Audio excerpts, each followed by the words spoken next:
сайн байцгаана уу? Манай Fidelity Partners-ийн эрхээ эдлийн аяны хүрээнд хийж байгаа цуврал ярилцлагын маань 8 дахь дугаар мэдэх хэрэг ба үнэн зөв мэдээлэл хүргэх энэ сэдвийн доор өнөөдөр хийгдэж байна. Тэгэхээр манай зочноор олон улсын баримт шалгагчдын сүлжээний гишүүн, Монголын баримт шалгах төвийн редактор Баццэг, мөн Globe International төвийн хууль зэтгүүлч Пүрэвсүрэн нар маань оролцож байгаа. За, фирмэд төлөөлөд миний бие Наран Цэцэг хөтлөөд явна. Тэгэхээр хоёр зочин ямар ч хэлсэн энэ одоо энэ цар тахлын гаралт ихсчихсэн байгаа энэ үед бидний төслийг дэмжээ цаг зав зарцуулж байгаад маш их баярлалаа. Баярлалаа. Ромын бүгдээрээ. Баярлалаа. Тэгэхээр эхний асуултаа Пүрэвсүрэн хуульчаасаа асууя. За, манай Пүүжа маань саяхан Европын холбооны хүний эрхийн шагнал хүртсэн. Гудамжны хууль номоо гаргасан. Нилээ одоо мөн одоо сүүл Globe International-ийн энэ одоо цар тахлын үеийн зөрчилтэй холбоотой мониторинг хийгээд энэнийгээ одоо олон нийтэд танилцуулаад телевизээр ярилцлага өгөөд ингээд яг энэ одоо өөрийнхөө одоо судалдаг энэ мэдих эрхийн талаар бол идэвхтэй ажиллаж байгаа харагцаа. Тэгэхээр үзэл бодлоо илэрхийлэх хэрэг энэний талаар тий одоо яг энэ цар тахлын үед энэ хүмүүсийн үзэл бодлоо илэрхийлэх хэрэг дээр ямар зуршлууд гаргаж байна, яг эсрэг талд нь удлаа буруу мэдээлэл одоо ингээд түгээж байгаа хин нэгний одоо эрхийг ингээд зөрчиж байгаа энэ явдлууд ямар одоо энэ гарч байгаа их тохиолдлуудыг одоо англиад аваад үзэх юм бол та бүхний яг дүн шинжилгээ хийсэн ажлын хүрээнд ямар зуршлууд илэрсэн бэ? Энэ дээр энгийн одоо ойлголт төвшөнд эхлээд ярих уу? Ерөнхийдөө зөрчлийнхоо мониторингоос нэг товчгоо эхэлжээ. Бид нар болохоор нөгөө 2020 онд Монгол улс одоо цар тахал гараад за тэрнээс өмнө 1 сарын 26 байна уу нийтийн бэлэн байдлын хэрэгжилснээс хойш одоо иргэний болон улс төрийн эрхийн нэг 3 эрх төр бол зөрчлүүдийг бүртгэж байгаа.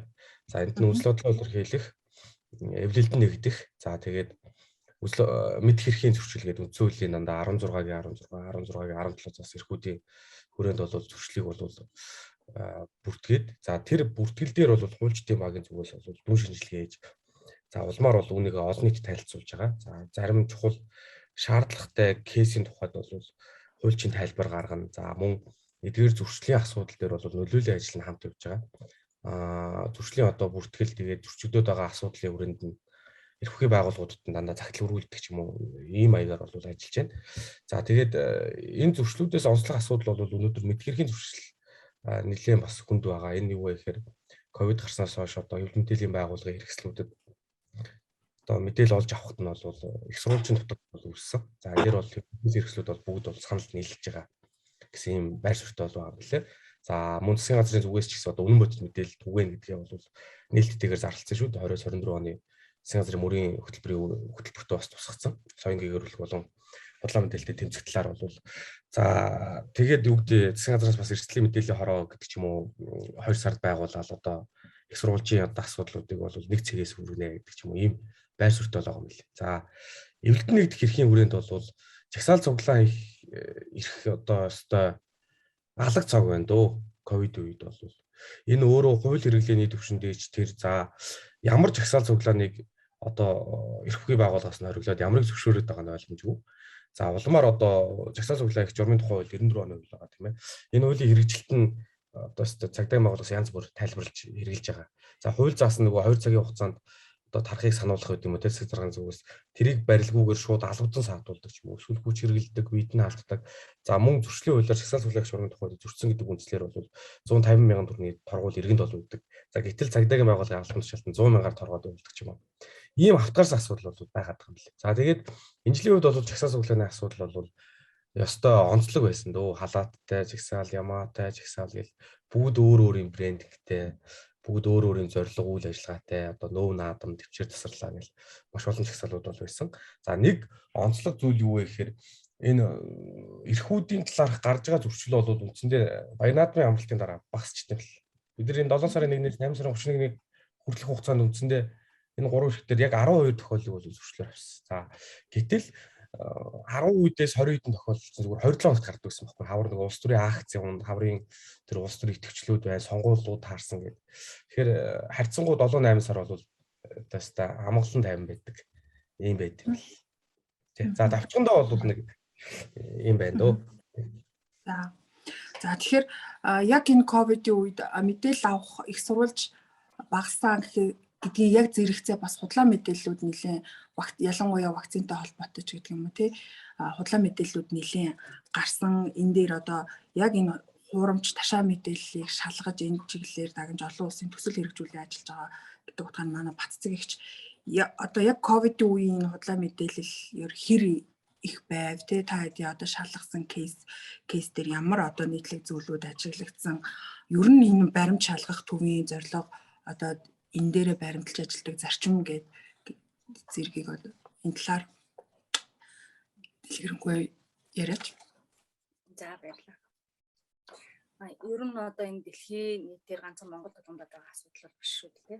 Дэлхийн нийтээр энэ хурамч мэдээлэлтэй тэмцэхэд асар их үйл ажиллагаа гэж чиглүүлж байна, олон байгууллагууд үүсэж байна.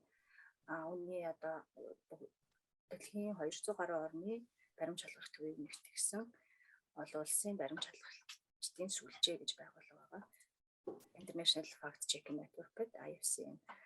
Энэ олон улсын байгууллагын энэ одоо баталгаат гарын үсгийг авна гэж ярьсан л да. Тэгээ Монголоос анх удаа манай төв дээр гарын үсгийг авсан. Энэ болохоор жил гаруй үйл ажиллагааныхаа шалгалтыг өгөх маягаар юм да. Тэгээ бүх тэр ёс зүйн зарчим, залруулах хийх бодлого, баримт шалгах үйл ажиллагааны журам гэдэг бүгдийг яг ингээд мөрдөж одоо ямар нэгэн байдлаар алдаа ингээд гаргаагүй яг ёс зүйн дагуу явсан учраас бид нэр олон улсын баримт шалгагчдын сүлжээний баталгаат гарын үсгтэй баримт шалгагчид болсон гэсэн. За тэгээ энэ манай зөвхөн Монголд төдийгүй дэлхийд даяар одоо вакцинтай холбоотой, ковидтай холбоотой хурамч мэдээлэл маш их тавьж байгаа. Энэ нь одоо Монголын бидний хийсэн өнгөрсөн жил гаруй 2 жил шахам хугацаанд хийсэн баримт шалгалтуудаас бараг 70% нь зөвхөн энэ ковидтай холбоотой, вакцинтай холбоотой мэдээллүүдийг яралтай шалгаж гаргадаг байгаа. За тэгээ энэ дээр түрүүний асуултаа уялдаад хэлэхээр болохоор төрийн байгууллагуудаас мэдээлэл олж авах гэдэг бол маш их цаг хугацааны удаа даашралтай. Тэгээд бас яг хангалттай мэдээлэл авч чадахгүй тийм нөхцөл байдалд ажилласаар ирсэн. Одоо уг нь бол сэтгүүлчид мэдээлэл олж авах эрхийн тухай хуулиараа юм те бүгдээр нийлдэлтэй одоо нөгөө үйл ажиллагаагаа тасралтгүй явуулахад зайлшгүй шаардлагатай одоо тийм хууль эрх зүйн зохицуултууд байна уу одоо ямар эрхтэй вэ ямар мэдээлэл яаж авах вэ гэдгээ бол сайн мэддэг байгаа. Баримт шалгагчдын хувьд болохоор тухайн одоо жишээ нь сэтгүүлчээр ажиллаж байхдаа би их сурвалжаа нууцлах хэрэгтэй байсан. Их сурвалжаа нууцлах харин баримт шалгагчдын хувьд болохоор их сурвалжаа зайлшгүй ил мэдээлдэг. Үнэхээр яг тэр их сурвалжийн маань амнаас эрүүл мэндэд аюул учрахаар бишэл болвол бүгдийг мэдээлдэг. Тийм бүх ил тод байх хэрэгтэй ийм зарчимтай байдаг. Энэ зарчим магадгүй төрийн байгууллагуудаас энэ ковидтай холбоотой амьдрал мэдээлэл олж авахд тэг болдог гэж магадгүй гэж боддгийн. За тэгээ бид нар яаж болдог вэ гэхээр ихэвчлэн гадаад их сурвалжаас Монголын тухай юу гэж ярьж байна. Монголчууд Монголын төрийн байгууллага ямар хэмжээгээр вакцина яаж татах чинь гэх мэтчлэн одоо мэдээллүүдийг хамгийн анхдагч их сурвалжууд бид нар гадны их сурвалжуудаас олж авч ирсэн. За тухайлбал нөгөө COVAX хөтөлбөрийн хүрээнд Pfizer вакцины 24,000 тонн Монгол руу орж ирэх гэж байгаа тухай зөвхөн Twitter дээр нэг юм жиргээ өнгөрсөн. Тэрийг бид нар шалгаж байгаа. Тэрний дагуу одоо нөгөө сошиал медиад ингээл бүх асуудал үүсэн шүү дээ. Энэ одоо угаасаа яг энэ баримт шалгах журмын дагуу ямар мэдээллийг шалгахгүй, ямар мэдээллийг шалгахгүй тэгэхгүй юм ингээ нарийн заагаад өгсөн гэдэг. За тэгээд тэрний шалгуурыг хангацсан мэдээлэл учраас шалгаад явахаар эцэгцэд одоо дэлхийн эрүүл мэндийн байгууллага, олон улсын байгууллага тэр гадны сурвалжуудаас бид мэдээлэл төрүүлж аваад тэгээ Монгол руу эрх хүхийн газрууд руу эдгээр ингэж байна гэдгийг хандах байдлаар болж авсан. Тийм маягаар л ажиллаж ирсэн дээ ер нь бол. Энэ дээр жишээ ярих юм бол маш олон жишээ нь одоо жишээ нь Монголд дельта вирус тарцсан байна гэж мэдээлэл явсан. Тэрнийхэн дагуу Монголын бүх их сурвалжуудаас ингээл асуувал явна. Тэгэхээр одоогийн бодлоор судлагдж байгаа эцсийн хариу гараг байгаа л гэдэг тайлбар өгж байгаа шүү дээ. Тэгээд одоо дэлхийн эрүүл мэндийн байгууллагын 7 нуулгын тархалтын тайлан дээр бид нар байнга хэмжээл Монголд дельта вирус бүртгэгч орнуудын тоонд Монгол орчин үе гэдгийг байнга харж байсан. Тэгээд үүнээс гадна pangolin гэдэг тэр вирусын одоо мутацуудын хэлбэрүүдийг бүртгэдэг тэр олон улсын платформ байж байгаа. Эрдэмтэн одоо судлаачд ажилладаг. Тэн дээр Монголын одоо наран зун гэж вирус судлаач манай Монголын мэдээллийг өгдөг гэдгийг тэндээс олж авах жишээтэй. Тэгээд тэрнийхээ дагуу эрүүл мэндийн яам холбогдох газруудаас нь ингэж сургалж явсаар хагаад наран зунтайгаа холбогдож тэгж мэдээлэл авч явах жишээтэй. Нэг иймэрхүү маягаар ажиллаж байгаа. За дараагийн асуултаа Бүжигээс асууя. Одоо энэ худлаа мэдээллийн эрх зүйн орчинтой холбоотой Бүжи нийтлэл бичсэн байгаа тий. Тэгэхээр яг энэ одоо эрх зүйн орчин одоо эрүүгийн хууль нэмэлтээр худлаа мэдээлэл тарах нь гэмт хэрэг байхаар орчихсон энэ талаар ярил одоо яг сүүлийн үед гэхээр яг энэ одоо эрх зүйн орчныг байнга төдийлөн өдөр болгон сонирхоод судлаад идэггүй хүмүүсийн хувьд бол одоо зөрчлийн хууль дээр л байгаа гэдэг ойлголттой хэвээрээ явж байгаа жишээ нэ. Гэтэл энэ өөрөө эрүүгийн хууль дээр гэмт хэрэг байхаар ингээд орчихсон болохоор энэ одоо эрх зүйн зохицуулалтуудын талаар нийтлэлийнхаа судалгааны ярих уу? Яг худлаа мэдээлэл тарах гэдгийг бол 2020 оны 1 сарын 10-нд бол үйлчилсэн. За энэ хуульчлагтай холбоотойгоор бол олон талд одоо яриа хэлцээрүүд бол хийсэн. За энэс өмнөх одоо 17 оны эрүүгийн шинжилгээний хариулга дээр бол сонгуулийн үеэр эхэлт худлаа мэдээлэл тарах гэдэг заалт бол байдаг. 14 8 шиг санаж байна тий. За ер нь бол манай эрүүг хууль дээр оруулсан. Анх удаа ерөөсөө эрүүг эрх зүйн түүхэнд бол худлаа мэдээллийг гэмт хэрэгт тооцохыг. За тэгээд одоогийн 13 14-т эхэлт худлаа мэдээллийг тарах гэдгийн үндсэн концепц нь бол хуучин байсан эрүүг хууль байсан. Үтгэх, доромжлох гээд удамжилт гэмтээр болох 110 111 зүйлтэйгээ багслаа ингээ холилцоо. За тэнгуүтээ яг илт худлаа мэдээлэл гэдэг нь юуг ангилах юм гэхээр тодорхойлт нь хуульд бол дагалдаж хараагүй.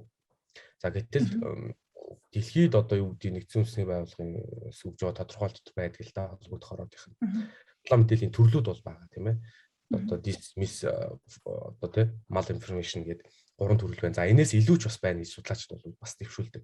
Харилцан бас өөр хоорондоо бол өөр зорилготой, хуурамч хуудуутай тийм нийгэмд одоо айц үз төрүүлэх байдаг ч юм уу, эсвэл засгийн газар сонгуулийн мэдээллийг буруугаар одоо өсгөөд мэдээлчдэг ч юм ингээд өөр бол ангилалтай байт юм бэл. За тэгээ манайх бол энэ худлаа мэдээлэл гэдгээр бол бүгдийг хавтгааруулаад тэгээд идэвхтэй үйлдэлт нь бол олон нийтэд тарах гэдгийг бол заагаад өгсөн. За хүндрүүлэх харин бүрэлдэхүүн бол байхгүй. За яг өнгөрсөн оны 9 сарын одоо яг өдийх төсөл дээр бол хүндрүүлэх бүрэлдэхүүн дээр хэвлэл мэдээллийн байгууллага хэрэгсэл сэтгүүлчдийг бол оруулсан байсан.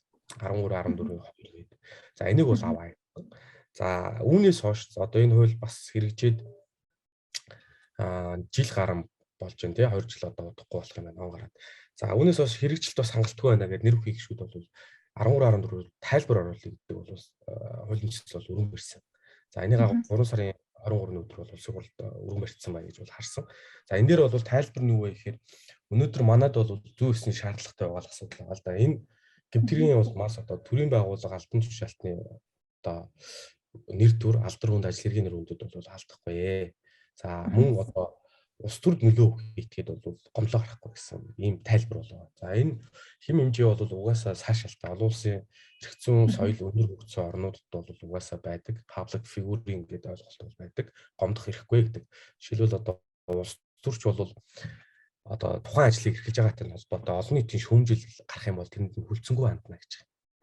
За харин та гомдлоо гарах гар бол магадгүй тухайн ажлаа хүсний дараа ч юм эсвэл иргэний журмаар гаргая гэсэн тэр бол ийм санал асуудал байгаа юм байна.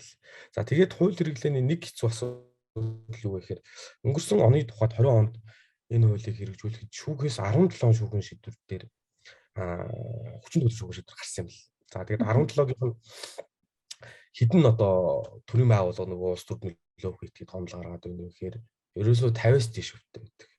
Энийг уруугаар ашиглаад байна шүү дээ энэ заалтыг. За тэгэл иргэний хуулийнх нь нөгөө нэр төр алдар хүнд ажил хэргийн нэр хүндийн маргаан дээр ерөөсөө сүүлийн 20 хэдэн жилийн судалгаа авахаар дандаа 30 хэд өвтэй байдаг. За өнгөрсөн жил бол иргэний журмаар шийдвэрсэн Монгол улсын хэмжээнд 106 хүчин төгөлдөр шүүхэн шийдвэр гарсан байна. Энийн 37.5% нь нөгөө төрлийн байгууллага чинь улс төрд нөлөө хийдэг чинь гомдол гаргаад идэг. Тэгэхээр эрх зүйн соёл бол манайд төлөвшөөгүй. Дахиад энэ хууль хэрэглээгээ хийхдээ бол шүүхийн ачааллыг зохиомжоор ингэж үүсгэж идэг. Тэгэхээр энэ тайлбарууд байдаг ч юм уу магадгүй иргэний хуульд нэмэлт өөрчлөлтүүд оруулах юм бол нэгдүгээр шүүхийн ачаалал бол өнгөрнө. За хоёрдугаард бол одоо энийг шийдвэрлэхэд өөр бас гарцуудыг бол төвшүүлэх зүйтэй байдаг. Яг адилхан одоо уучлалт залруулгыг гуйлахыг даалгах одоо иргэний журмаар тэмцэл гаргаад байгаа хэрэгүүдийг одоо юу гэдэг тухайн хэвлэл мэдээллийн хэрэгсэл нь ёсцоос болоод төрсэн гэх юм бол хэвлэл мэдээллийн зөвлөл шийдвэрлэх бас болцоод байдаг. Тэ яг адилхан одоо тухайн одоо тараасан зүйлдээ уучлахгүй. За мөн тараасан одоо хэлбэр хэрэгсэл гэж үүдэг тэ тэрүүгээрээ залруулга гаргахыг одоо даалгадаг юм. Ёсцоо хорооноор шийдвэрлэдэг юм холуулсан бас сайн шиг бол байгаа бэл. За тэгээд нэг асуудал бол ерөөсөө тэр 17 кейсийг аваад үзэхээр бүр айхтар л та. Ковидын үед иргэн зүгээр одоо мэд хэрхийн хүрээнд хөвгөл аймагт гарсан шиг байхгүй юу? Төрийн албан хаагчид одоо тодорхой хэмжээний мөнгө аваад оруулаад байна уу аймгийн постоор оруулж гаргаад байна уу гэж бичсэн чинь тэр мэдэн дээр нь хиний нэр дүр алдсан тодорхой төрийн байгууллагын тодорхой. Нийт төрийн албан хаагчдын нэр дүрийг алдаж одоо худал мэдээллийг тараалаа гэж байгаа. Тэгээд анхны жишээ бол 20 оны 4 сарын 10-нд хөсөлт гарч байгаа. Сунын дээрээ үргэлж авч шүүхээс. 20 дугаар жишээ бол энэтэй холбоотойгоор цагдаагийн байгууллагын хэвлэлийн төлөөлөгч одоо бүсгүүдээр налах дүүргийн иргэн одоо өргөц хэмээн сайтаар нэг мэдээ гарахт нь өө наад түгэн чи өөрөө цэг юм биш үү гэж бичиж байгаа хөх доромж үгүй. А гэтэл хэр хэвлэл мэдээллийн хэрэгсэл өөрөө тухайн мэдээллийг тарааж байгаа. А тэрний дор иргэн одоо үзэл бодлоо бол зүгээр илэрхийлж байгаа байхгүй юу? Тэрийг гэтэл сайт нь өөрөө болцоотой. Өөрөө тэр мэдээллийг зохиогоод бичиж тараагаагүй байхгүй юу? Тэгээ энэ дээр одоо тухайн хүнийг буруутай гэж бас л 13-14-өр 700 мянган төгрөгөөр торох шийтгэл одоо ингээд оногдуулсан байгаа шүүхээс. За тэгээ ингээд хууль хэрэглээний асуудал төр бол манайхан бол одоо хүртэл бүр маш эргэлзээтэй. Тэгээ дээр нь уламжилт нөгөө бүтээгт оромжлогоо яайдаа гэдэг суурин дээр авч худлаа мэдээлэл хийж хийсэн. Тэгээ ийм кейс бол байдаг. За бас нэг миний мэдж байгаа кейс бол өнгөрсөн оны 17 шүүхийн хүчин төгөлдөр шийдвэрийн 3-1 хүн дээр байгаа. Тэр нь сайд юм баггүй. Тэгээ тэр 3 одоо шүүхийн шийдвэр 17-гийн 3-1 хүн дээр гэж байгаа шүү. Тухайн гомдсон мэдээлэл нэг мэдээлэл 5 сард гомдлоо өгсөн. Тэгээ улс төр дэвших гээд тэгээ түүнтэй холбоотой одоо цоошлоор л хөөсрөөд байсан мэдээлэл дээр авчид өгсөн сонгоод. За тэгээд энэ 3 шийдвэрийнх нь 2 нь бол тэр одоо улс төр нөлөөхөй хүний нэр төр талдаа тод мэдээлэл тараач гэдэг шийдвэр гарсан. За нэг нь бол одоо гин буруугүй гэдэг дээр бол гарсан байна. Ийм амар олон асуудлууд бол байна л та ээжээд тийм. За тэр яг одоо нөгөө энэ дээр нэг юм нэмээд хэлчихв. Яг энэ тохиолдолд одоо автоматжуулалтын талаас баримтчилгагчдад энд ямар буруумч мэдээллийг түгээхгүй байх одоо энэ гомдол одоо янз бүрийн хууль эрх зүйн үүсгэхээс нь өмнө яаж хамгаалж одоо юу гэдэг тасн зогсоож болох вэ гэдэг тэр гаргалгааг одоо гаргахаар дэлхийн дээр ингэ ярьж байгаа. Тэгээд Монголын хувьд болохоор Facebook хэрэглээ маш өндөр. Бид одоо энэ Батбат гарын үсгтэй баримтчилгагчид болсноороо Facebook компанитай хамтарч одоо сургалтаа аваад явж байгаа. Энэ яаж юм гэхээр нөө Facebook-т тавьсан постыг хаах хэрэгтэй болчихно гэсэн. Тэгээд тухайн одоо нэг тэр нэр төвшигч ч юм уу хин нэг нэр хүндэд талцсан ч юм уу тийм мэдээлэл байлаа. Эсвэл нэг эрүүл мэндийн эсвэл санхүүгийн хохирд очруулах мэдээлэл байлаа гэхээр тэрийг хүмүүс ингээд мэдээж хуримч мэдээллийн гарчиг маш анхаарал татах үс ингээд орж үздэг тийм гарчгууд байдаг шүү дээ. Гарчгийг хараад ороод үзэх гингүүт энийг одоо ингээд Mongolia Fact Checking Center-ийн шалгаад хуримчилж тогтоосон тул энэ агуулгыг үзэх боломжгүй байна. Яагаад гэвэл одоо манай баримтаар шалгасан мэдээлэл тэрний оронд ингэж харагдах тийм хаалт хийдэг тийм технологийн тийм одоо нэг арга барил одоо ингэж Монголд нэвтрэх гэж байгаа байхгүй. Тэгэхээр энэ нь бол одоо маш олон асуудлыг бас нааш чиш нь олгож өгөх байх. Тэгээд хэлэхээр бас сошиалд бол маш их бидний одоо хуримч мэдээлэл хуримч шалгасан баримтуудын бараг 99% нь сошиалд хөгж байгаа хэрэглэгчдийн мэдээлэл яг мэргэжлийн редакцтай хэвлэл мэдээллийн байгууллагын хувьд бол гарцсангүй бага. 1% хүрэхгүй 0.8% та байдаг. Тэгэхээр яг энэ нөгөө худлаа мэдээлэл тараах хэн тарааж байгаа вэ гэдэг нэг асуудал яригадаад байна. Яагаад ингэж худлаа мэдээлэл тарж гарах болоод байгаа вэ гэдэг дээр те магадгүй нөгөө мэдээлэл олж хайж авч чадахгүй байгаа болоод худлаа биччихдэг ч юм уу те эсвэл заавал энэ худлаа мэдээллийг одоо сошиалд голдуу гараад байгаа гэдэг чинь тэр чинь мэргэжлийн редактор одоо юу гэдгийг сайт бичээд байгаа гэдэг юм бол одоо маш бага байх гэдэг шүү дээ. Тэгэхээр баццэгчээс дараагийн асуух асуулт нь одоо нэг юм нэг талдаа одоо үг хэлэх, хэвлэл нийтлэх эрх чөлөө гэж яриад байна. Нөгөө талдаа тэр эрхээ юу вэ гэхээр эрхээрээ одоо юу гэдэг хэвлэлийн баг хурал хийшүү гэдгээр ингэж нэг айлгаадж байгаа юм шиг ингэ сүрдүүлж байгаа юм шиг тэр мэдээллийг одоо ингэ цацах тэр нэг хэлбэр дээр нэг юм юмнууд ажиглагдаад байгаа байхгүй юу.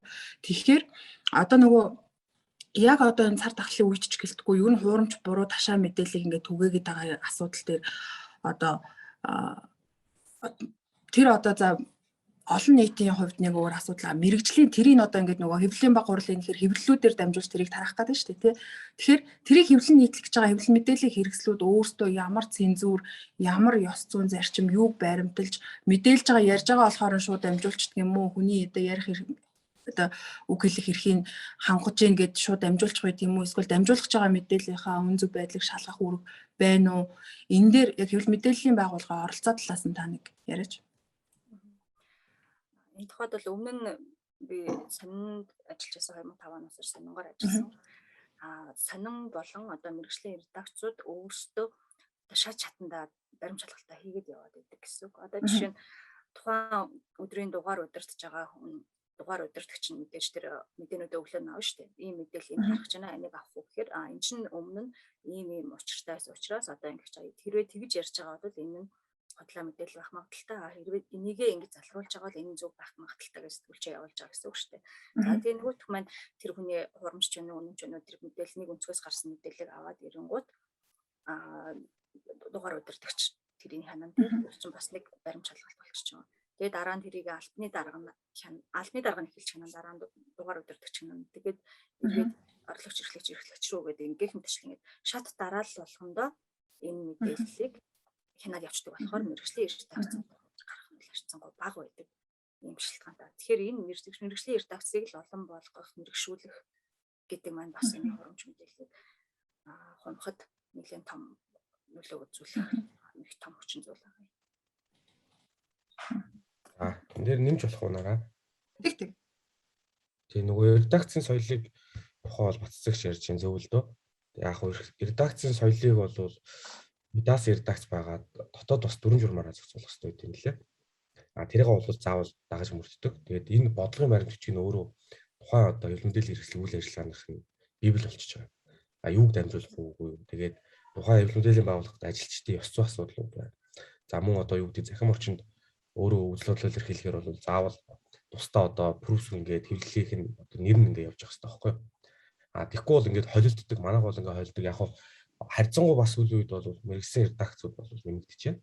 За нөгөө талаас бол 1998 оны хэлмэдээл эрх чөлөөний тухай хуулиар бол альва одоо мэдээлэл нийтлэл сурвалжлахын төлөө дамжуулсан хэлмэдээл хэрэгсэл нь хариуцлага хуулийн гэж бол заасан. За гэтэл энэ заалтыг яг шүүхтээр бариад орохоор нэг талаар бас хэцүү байдаг. За нэг талаар бол бас их зүг тайлбарлагддаг л да. Тухайн хэлмэдээл хэрэгсэлээр одоо шууд одоо ингээд сайт байлаа гэхэд телевиз байлаа гэдэг ч юм уу яриа авчихад тэр хүний хэлсэн үгэн дээр нь гомдоод шүүхэд нэмж гаргацсан байдаг бол энэ хүн чинь одоо юу гэдэг те бусдыг доромж бүтгэх гэсэн үг хэлэхдээ бол хариуцлагагүй хэлмэдээл хэрэгсэл юм байна шүү гэдэг ч юм уу. За эсвэл хэлмэдээлийн байгууллага гэдээ орчхоор нэг хэцүү зөрчлийн хуулиар хуучин байсан 6-21 залтаар сэтгүүлчийн 2 сая байгууллага нь 20 сая явуулдаг. За тэгэхээр зөрчлийн хууль дээр одоо зөрчил шалган шийдвэрлэж байгаа одоо албаны үн нь бол хоорондоо ярилцсан шүү дээ тэр байгууллагын хамрын. Хэдүүлээ ер нь 20 саяар торгуулж хахаар нэг сэтгүүлчээ зөөлөд 2 сая хийчихье. Торгуул намар юм шүү дээ. Ийм бас нэг сөрөг асуудлууд бол гараад ирсэн. За энийг одоо сайжруулах үүднээс хэвлэлийн хуулийн хуулийн төсөлийн шинжилсэн найруулгын зөвхөн олон тал төслүүд байна л да. Ямар ч юм бол зөв зохистой оруулахын зүйтэй байна гэж үзээд байна. Энэ юу вэ гэхээр одоо шууд газар дээрээс нь дамжуулж одоо тухайн мэдээллийг түгээхээс өөр одоо боломжгүй байсан одоо тэр мэдээлэлд нь бол хэвлэмжлэлийн байгууллага хариуцлага хүлээх үйл ялгат оруулах гэж. Тэр нь одоо нөгөө хэвлэлийн баг хурал байдаг ч юм уу те шууд эпирийн одоо цагууд байна. За нөгөө талаас 2015 онд баталсан хэвлэмжлэлийн зөвлөлийн олон талт нөгөө ёс зүйн зарчмын асуудал үүдэг.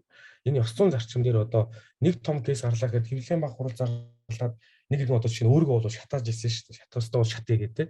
За энийг бол зогсоох хэрэгтэй байсан байхгүй. Яг ингээд бичээл тухайн хэвлэмжлэлийн байгууллагууд очсон бол нөгөө ёс зүйн одоо зарчимд нь ч байна. Редакцийн дүрэнд нь ч бас байх хэрэгтэй байхгүй. Шууд одоо тухайн эпирийг таслаад ингээд явчих хэрэгтэй. Гэтэл манайх чинь харуулаад хүчирхийлэл байд юм уу, аллага байд юм уу, тэрийг ингээд нийгэмд нөгөө сөрөг өнгөсийг авчрах, нийгмийн сэтгэл зүгөө өөрчлөх одоо олон тал тэмийг бол ингээд дэлгэр харуулчихдаг. За тэгээд ийм бас асуудлууд бол байна л да. Нэгдүгээр хэрэгцээ орчин, хоёрдугаар эрх таацсан соёл, гуравдугаар бодлогын баримтчүүд гэсэн. За тэгэхээр та хоёроос хоёулангаас нь сүүлийн асуултаа асууя. Одоо ингээд нэг талд одоо мэдэх хэрэгтэй, олон талд их сурвалж байх хэрэгтэй, мэдээлэл авах урсгал нь ингээд олон байх хэрэгтэй. Энэ бол яалтчгүй өөрөө мэдээлэл авах хүлээн авах ингээд эрхийн үндсэн зарчим болоод байгаа. Тэнгүүт нөгөө талд одоо нөгөө одоо мэдээлэлтэй харьцаж байгаа тийм ингээ хэвлэн нийтлэх ингээ асуудал дээр худлаа буруу тушаа мэдээлэх ингээ асуудлууд ингээ гараад идэг. Өөрийнхөө эрхийг одоо нөгөө бусдын эрхэнд халтахгүйгээр илэрхийлж идэх асуудлаа одоо гажаад одоо юу гэдгийг ийм мэдээлэл хийшүү, ихчээ шүү, тэгчээ шүүгээ одоо ялангуяа энэ бизнесийн үйл ажиллагаан дээр бизнесийн байгууллагын нэр төрд халтахаараа одоо ингээ далаалгаад одоо ингээ сошиал ашиглаж ингэж ийм зүйлүүд гараад байна л да. Тэгэхээр энэ иргэдэд яг энэ одоо эрхийн одоо манай бол одоо төслийн ингээ эрхийн эдлий гэдэг ингээ өрөө яваад байгаа оловч энэ эрхийг эдлэхийн цаана одоо ингээ нөгөө өөргөө ухамсарлаж мэдж байгаа эрх зүйн үр дагавар хариуцлага мэдж байгаа хүн бол ингээ эрхээ зөв эдлэх асуудал яригдаад байдаг. Тэгэхээр энэ эрхээ бусдын эрхэнд халдахгүйгээр зөв эдэлж илэрхийлэх одоо ялангуяа юм сошиал хэрэглээтэй холбоотой илэрхийлэх дээр юуг анхаарах хэрэгтэй вэ? Тэн дээр хоёр яагаад үзэл бодлоо илэрхийлээч. Энэ дээр одоо би үзэл бодлоо илэрхийлэхээс дахиад нэмээд асуучмаар санагдаж байна хөлтөөс. Сэтгүүлчид мэдээлэл олж авах эрхийн тухай асуудлыг сэтгүүлчид өөрсдөө хин ямар мэдээллийг өгөх ёстой вэ? Ямар мэдээлэл нууцт нь ороод байгаа, ямар наалбных, ямар төрийг хулаад байгаа юм. Тэр ялгаануудаа тэгээд мэдээлэл өгөхгүй байвал тэр хүн яаж хариуцлага хүлээх юм? Заавал өстэй хүн ямар субъект юм? Гэх мэтчлэн эднэрийнхээ бүгдийн сайн мэдчихэж хаашаа хандвал яг гарцаагүй мэдээлэл баримтаа олж авч чадах вэ гэдгийг бас мэдсэн байх хэрэгтэй юм шиг санагдав. Тэгээ энэ талын мэдээлэл одоо яг сэтгүүлч зориулсан сургалт одоо нэлийн түгээмэл сайн явах хэрэгтэй юм шиг санагдтыг. Тэгээ би болохоор өөрөө сэтгүүлчээр ажиллаж исэн болохоор яг тухайн үйл явдал одоо цаг үеийн мэдээлэлд хөтлөгдөөд тухайн үйл явдлыг мэдээлэл үүрэгтэй гэж үзнэ. Мэдээлэлтэй олон талыг сэрүүлжээс мэдээлж ин гэдэг маань миний хувьд одоо тухайн цензураа ингээд өөрөө хувийн болоод редакцийн цензураа биелүүлчих хангах жишээлээ гэсэн үг байхгүй. Одоо тэр хүн үүжлийн тэнгуут нөгөө эсрэг байр суурь нь байсан юм байсан тийм байсан. Ингээд нөхцөл байдлыг мэдээлэл үүрэгтэй гэдэг утгаараа ингээд оруулцдаг гэсэн. Тэгээд одоо яг би баримтаа олж авахын тулд яах вэ гэдэг одоо энэ баримт шалгах үйл ажиллагаанд ороод эхлээд ингээд яваадсны үндсэн дээр яах аргагүй тэр одоо жишээ нь төрийн байгууллага руу албан бичгээ явуулсан хуулийн хугацаанд хэвлээ тэр хугацаанд яагаад өгөхгүй вэ? Өгөхгүй бол бид нар яг хүлээгээл энэ дахин уцтаал хүлээгээд энэ өөр ямар ч арга байхгүй. Энэ тохиолдолд бид нар яах вэ гэдгийг бас мэдсэн байх хэрэгтэй. Тэр талаар хуулж маань сайн хэлээд өгөх болов гэж бодсон.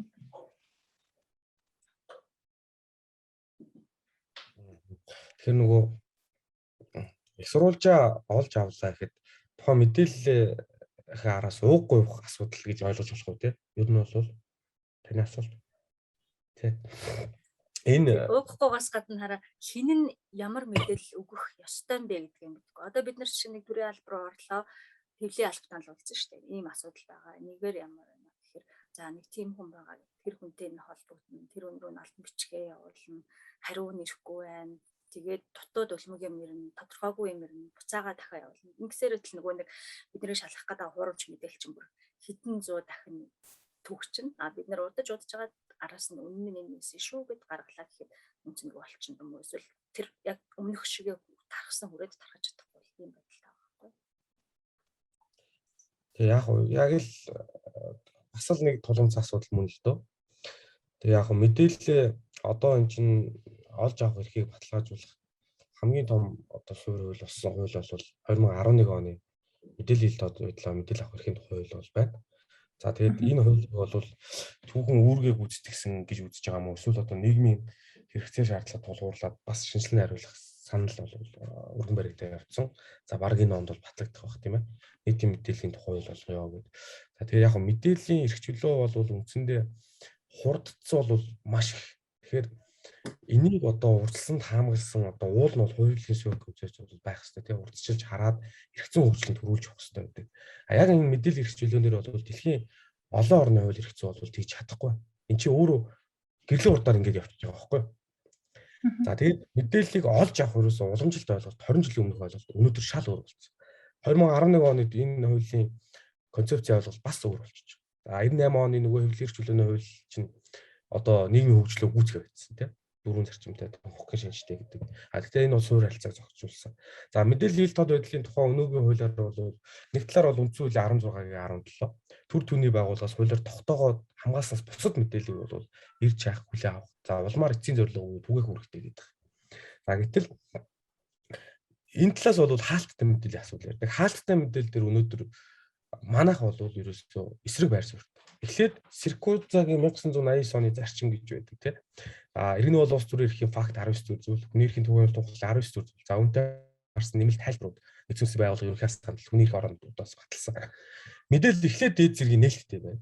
За харин зарим төрлийн мэдээллийг ерөөсөө хуулиар бол нууцлан хамгаална гэдэг багхгүй. Зарчим. Манайх эхлээд хаалттай бай. Төр түүний байгууллага мэдээлэл одоо хүрээ хязгааргүй болсон. Хүсвэл иргэн хэвлэл мэдээллийн байгууллага сэтгүүлчдэд тодорхой төрлийн мэдээллийг гаргаж өгдөг гэдэг ийм зарчим бол үйлчлээд байна. За энэ ч одоо хуулиудууд дээр өстой айн бүхтэй бол тусгагдсан. Үндсэн хуулийн маргаа явуулаад дийлэхгүй байна. Ерөөсөө 92 оны манай үндсэн хууль бол аливаа одоо мэдээлэл бол хуулиар тогтоогдсон мэдээллийг л хаалттай буюу төр түүний байгууллагаас эрхлэн тогтоо гэдэг. За энэ зарчмын одоо 95 оны байгууллагын хувь хүний төрийн одоо нууцын жагсаалт баталгааны тухай хуулиуд гэдэг байгаа. Концепц нь яг ингэж гарч байгаа 92 онд багтэр. Гэтэл энэгээ өөрчлөл явж байгаа 17 оны төр бол албан нууцын тухай хуулиар маш амархан болгоцсон. Ерөөсө тоглоомч болгоцсон. За та төрийн байгууллагын одоо нэг албаны дарга бол хүссэн мэдээлэл гараа үсгээрээ л нууцлж байгаа. За тэгээд тэр нууц гэсэн мэдээллийг авч чадахгүй зөө. Бидний мэдэх хэрэг зөрчилд нь яагаад гэхээр нууцтай холбоотой мэдээлэлд захиргааны иргэн шүүхтэр хандах юм бол хүлээж авах. Өн чинь хуулиар ирэх нь нууцлсан мэдээлэл шүү дээ. Захиргааны иргэн шүүх гарахгүй шүү дээ тэрийг. Тэмцлийн шаардлага хүлээж авахгүй. Хоёрдугаар дээд чидний албан тушаалд хандаж болохгүй. Өн чинь ирэх нь байгаа нууц. Нөгөө талаас бол зүйл нь одоо зөвлөмжийн шинжтэй акт гаргадаг хүний эрх үнцийг хүмүүс уул нь бол мэдээлэл олж авах хэрэг зөрчлөө гэж бас гомлоо гаргаж болно. Гэтэл энийг шалгаад тухайн зөвлөмжийг өгөхөөс тэр нь заавал биелэгдэх хэрэгсгүй байхгүй. Чиглэл буюу зөвлөмж маягаар. За тэгэхээр ингээд манай одоо албаны мэдээлэл бол ингээд одоо нууцын мэдээлэл бол ийм баланс нь бол маш өөр алдагдсан юм байна. Одоогийн төсөлч гэсэн юм байгаа тийм. Нэг гол асуудал нөгөө хэвлэлийн төлөөлөгчтэй холбоотой асуудлыг ярьж байна тийм. За энийг одоо яаж шийдэх вэ гэдэг дээр бас их санаачлал бол гаргаж яриа л байгаа. Одоо өнөөдөр бол төрийн байгууллагуудын хэвлэлийн төлөөлөгч бол нэгцэн ойлголтоор бол сэтгүүлч биш шүү дээ тийм. Сэтгүүлч биш. Тухайн хүссэн мэдээллийг бүрэн гүйцэд өгч чадаагүй болвол одоогийн зохицуулт бол төрийн албаны тухай хуулиар гэж байгаа. За зөрчил эрүүгийн шинжтэй бол энэ хуулиудаар харьцуулт тооцогдож байгаа. Тэгээд энэ санкц нь бол ерөөсө толгой илээл өнгөрч байгаа. Албан одоо юу гэдэг үеийн хуулиар тий сануулах. За эсвэл нөгөө цалингийнх нь хувьд бол 20% гэдэг ч юм уу суутгах иймэрхүү зохицуултууд бол үргэлжлээд байгаа. Гэтэл тухайн мэдээллийг бүрэн гүйцэд өгөөгүй асуудал дээр яах вэ гэхээр тухайн албан тушаалтныг бол тухайн чиг үүргээс чөлөөлөх хэмжээнд хүртэл бол яригдах хэрэгтэй байдаг. За мөн мэдээлэл сайн өгöd байгаа төрийн албан агчдыг мэдээлэл хил тод байдлын тухай хуулиар урамшууллын систем бол үйлчлэх хэрэгтэй байдаг л да. Жилийн цар нөгөө үр дүнгийн гэрэн дээр гэтэл манайх дээр төрийн байгууллагууд энийг хэрэгжүүлж чаддгүй. За ямар төрлийн мэдээлэл өгөхгүйгээ одоо мэдээлэл авах чинь энэ хуулиас сайн мэддэг. Мэдээлэл гаргаж өгөх ёстой нөгөө байгууллагын албан тушаалт сайн мэддэг. Үр дүнгийнх нь хувьд ч дүгндэг, урамшуулдаг. За мөн энэ хуулийг одоо 10 жилийн хугацаанд хэрэгжихэд 23-24 дэх зүйл буюу нөгөө мэдээлэл өгж байгаа асуудлаар бүртгэл хөтлөх гэдэг заалт өнөөдрийн хүртэл бол хэрэгжээгүй. Тэгээд дахиад эргээд мэдээлэл авах хэрэг зөрчиглөө гэж ерөөсөө цааш нь явж чаддаг юм бэл. Хүсвэл боломжтой бол дээд шатны албан тушаалтанд ханддаг. За тэгэл дээд шатны албан тушаалт өгөхгүй гэх юм бол цаашаа нөгөө захиргааны нэрийн шүүхттэй ханддаг. За хүний эрхийн үндэсний комиссээр 2018 оны 11 сарын байдлаар энэ хууль хэрэгжснээс хойш 7 жилийн хугацаанд ерөөсө 3 онол ирсэн байгаа байхгүй. Мэдээлэл олж авах хэрэг зөрчиглөө гэдэг. Захиргааны нэрийн шүүхтэр бол мэдээлэл авч чадсангүйгээд бидаас нь нэхэмжлийн шаардлага бол огт гаргадаг. Нэхэмжил дээр нэмэгдүүлээд юм уу үндсэн шаардлагаа өргөсгөөд бол оруулсан шүүгийн нэг 5-6 хаан шийдвэр байгаад байгаа. Тэр нь яг мэдээлэл хил тод байдал холбоотой гараагүй. Тэгээ ийм тал талын асуудлууд бол байна л да. За тэгээ нарагийн асуусан нөгөө бусдын нэр төр бол угаасаа нөгөө үндсэн хуулийн хязгаарлалтын хэм хэмжээ юм л дөө. Яалтчгүй бусдын нэр төр алдар хүнд ажил хэргийн нэр хүндэх бол үүдтэй. За тэгээд энийхэн балансыг бол одоо эрх зүйн хувьд бол маш нарийн уулзсан хэвээр байгаа. Мөн хязгаарлаж яах гээд одоо юу гэдэг зөвхөн одоо тий нэр төр гэдэг үндслээр бас хязгаарлална гэж айлгаж сүрдүүлээд хуйлаа чангатгаад ах нь өөрөө энэ эрхийг зөрчих маш том эрсдэлд оруулах тийм боломжийг бий болгоод идэг. Тэгэхээр энэ өөрөө балансын сайн тохируулах хэрэгтэй. Эрх өөрөө баталгаатай байх хэрэгтэй. Баталгаатай адилхийн тулд та тодорхой хүрээнд заасан нөгөө нийгмийн эрүүл мэнд гэдэг юм уу, бусдын нэр төр алдар хүндийн асуудлыг эрхэмлэн хүндэтгэх үүргийг бол чигүүрээ олох хэрэгтэй гэдэг олон талын одоо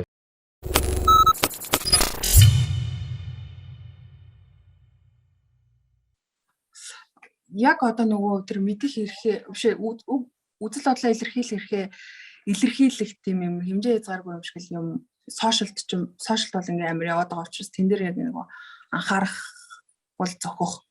Одоо энэ яг тийм нэг юм чухал хэсгүүдийн бид нар нөгөө тастаа төлөвлөлийн ажил дээр нэлээ ингээ явуулах гэдэг байгаа болохоор тэн дээр нөгөө дэлгэрэнгүй ярьж байна. За яг энэ эрх бол өөрөө үндсэн эрхтэй. Тэгэхээр үндсэн эрхэд бол тавигддаг хууль ёсны нөгөө хязгаарлалтын хэмжээнүүд үйлчлэн шүү дээ. Түрүүн тайлбарлал ийм эрүүл мэнд бусдын нэр төр алдар хүнд гэдэг шаардлагуудаа бол тавина. За дахиад энэ эрхийг одоо балансыг нь бол сайн барих хэрэгтэй байдаг. Эрхчлөлөг байдлыг баталгааг бол түрүү сангах хэрэгтэй.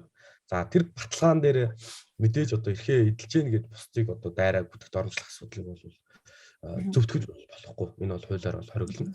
За маш нарийн одоо балансууд за хууль хэрхэн хэрэглэхтэй холбоотойгоор өгсөн зөвлөмжүүд бол байдаг. За энэ эрхүүд бол өөрөө олон улсын одоо нөгөө Грек конвенцийн бидний одоо үндсэн сайн мэддэг те хүний эрхийн түвшинд байгаа. Тэр нь бол олон улсын фактууд 19 дэх зөвлөлтөд нь тусгагдсан. Тэгээд хэрхэн одоо хууль хэрэглээний явцад зөв тайлбарлах таниулахтай холбоотой тайлбаруудыг бол одоо удаадараа бол гаргасан байдаг. Жишээлбэл 2011 оны 34 дахь тайлбар 19 дэх зүйлийн эрхтэй холбоотой. Хязгаарлалтад дээр юу орохгүй юу? Бүлэмдээлийн байгууллагын хэрэгслийн одоо бусад иргэдээс эдлэх эрх нь юу ах вэ? За зохистой балансыг яаж баримтлахтай холбоотой маш нарийн тайлбарууд бол өгсөн. За энэ тайлбаруудыг бол харьцангуй юу гэдэг шүүхээс бол харилцахгүй бол байгаа. Мэдээж шүүхийн шийдвэрийн үнэлэх хэсэгтээ бол бичихгүй шүү дээ. Гэхдээ тухайн одоо шүүхийн шийдвэрлэх ажиллагаа явуулж байхдаа бол хууль хэрэглэхтэй холбоотойгоор бол баримтлах хэрэгтэй байна. За энэ ч өөр үндсүүл 13 Монгол улсын нэгдүгээр Орос олон улсын гэрээ конвенцтэй дотоодын хууль тогтоомжийн нэгэн адил үйлчлэн гэдэг зарчимтай бол нийцэх хэрэгтэй. За энэ хүрээнд бол харгалзуу үзэх хэрэгтэй бол байд юм лээ. За дахиад нэг талаар бол энэ эрхийг одоо эдлэхийн тулд нөгөө нийгмийн захимын чинь нийгмийн толил гэж бас нэрлэдэг байгаа шүү дээ тий. Нийгмийн тусгал ямар байна? Худлаа мэдээллийг яаж хүлээж авах шүүрж ингээд. Тэгэхээр энэ нийгмийг одоо чадваржуулах дээр бол анхаарах хэрэгтэй байна. Энэ нөгөө media literacy буюу мэдээллийн боловсролыг бүр багаас нь 10 жилийн хүртэл проорсон ингэж зааж бэлтгэх ёстой. За инх нь өөрөө ерөөсө хамгийн үр дүнтэй арга юм байна гэдэг дээр бол экспертүүд бол ерөөсө нэгдсэн байгаа. Тийм ээ. Би тэгж бодож байгаа. Яагаад гэвэл ерөөсө хуулийн хатуу санкц гэдэг ч юм уу. Ийм одоо захим орчин зохицуулалт ороод асуудал бол шийдэгдчихдэг юм байна. Энэ өөрөө эргээд дэлхийн ерөөсө худлаа мэдээлэлтэй тэмцэх бол шүдний өвчин болсон дэлхийн нийтийн.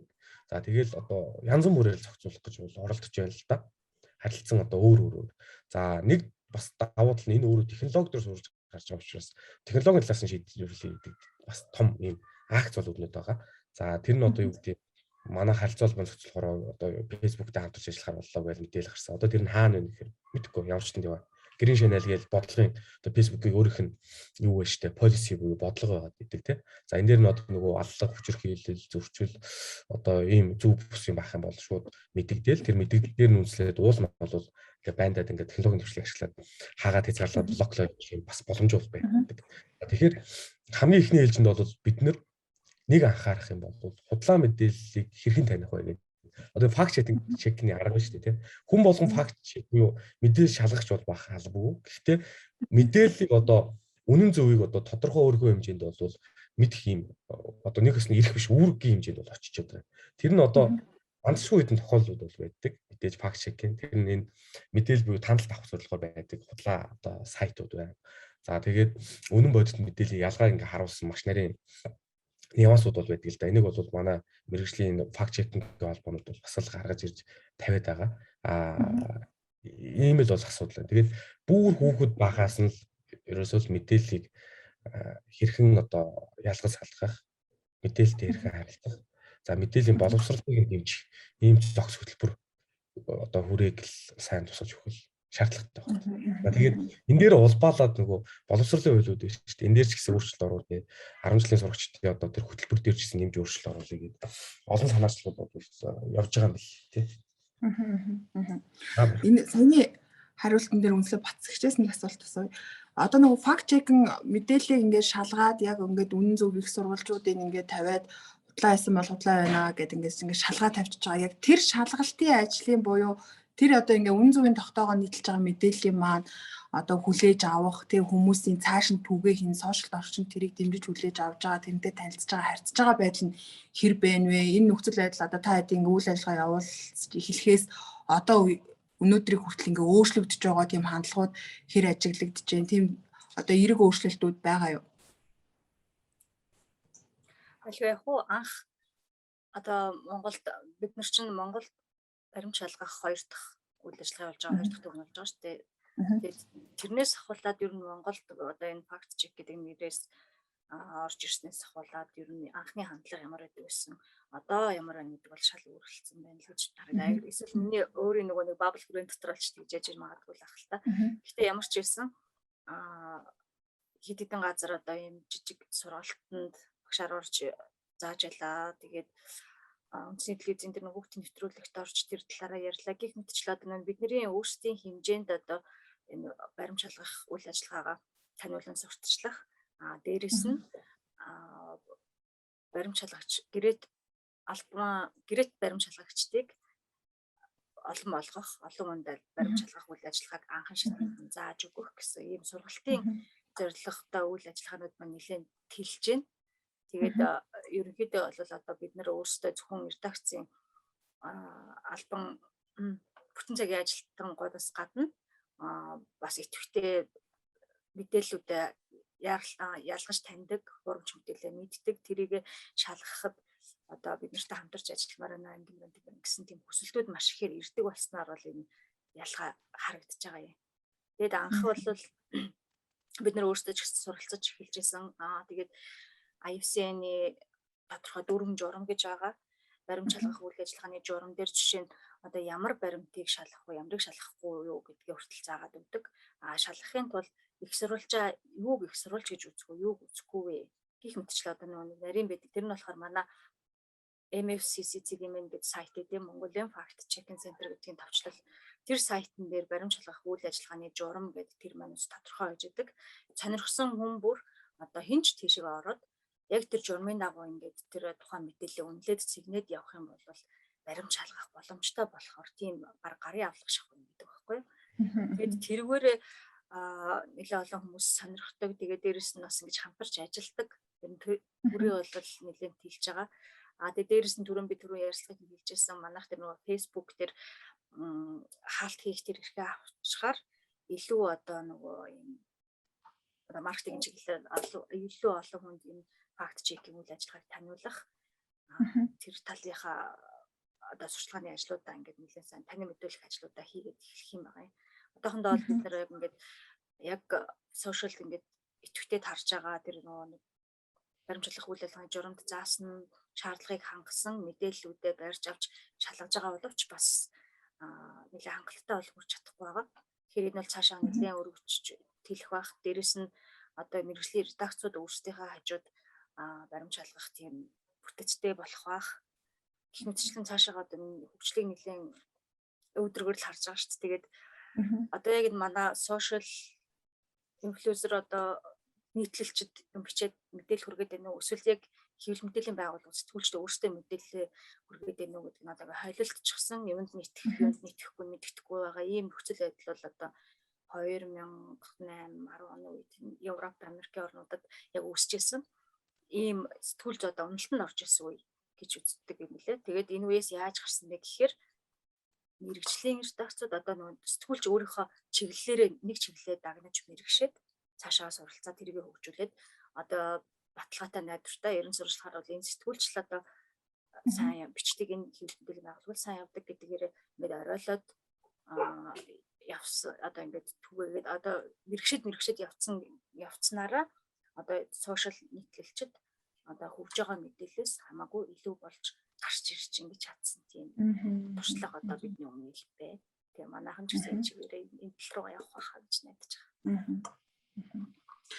За баярлалаа. Тэгэхээр одоо энэ мэдих эрх одоо бүх хүний энэ мэдих эрх маань олон нийтийн дунд үнэн зөв мэдээлэл аль болох тархаж те мэдих эрх маань яг баталгаатай хангагдана. Тэгэхээр тэр үнэн зөв мэдээлэл тогтооход хүн бүрийн оролцоо чухал худлаа мэдээллийг түгээдгүй байх те мэдээллийнхаа үнэн зөвийг өөрөө нэгтэл шалгадаг.